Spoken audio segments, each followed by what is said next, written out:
আমি নিজের যুক্তিতে চলি না, নিজের চিন্তায় চলি না।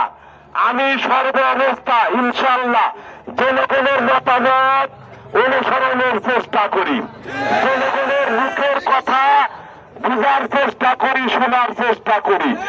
আমি চোখের ভাষা বোঝার চেষ্টা করি, হাতের ইশারা আমি বোঝার চেষ্টা করি।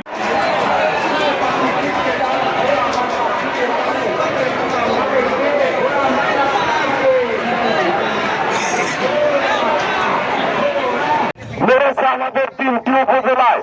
আমাদের জনগোষ্ঠী এটা বুঝতে পেরে যে একতা সৃষ্টি করেছেন, এই একতার মাধ্যমে তারা স্বতন্ত্র প্রার্থীকে নির্বাচনে অংশগ্রহণ করতে বাধ্য করেছেন, ঠিক কিনা? আমি কিন্তু শখ করে নির্বাচনে অংশগ্রহণ করি নাই, ক্ষমতার মোহে নির্বাচনে অংশগ্রহণ করি নাই, কোন ব্যক্তির উপর আক্রোশ করে নির্বাচনে অংশগ্রহণ করি নাই।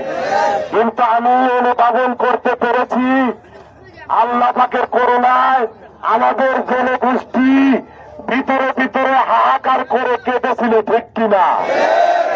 যে হায়েনার কবল থেকে, ষড়যন্ত্রের কালো থাবা থেকে আমাদের এই 3টি উপজেলাকে বাঁচাতে হবে, ঠিক কিনা?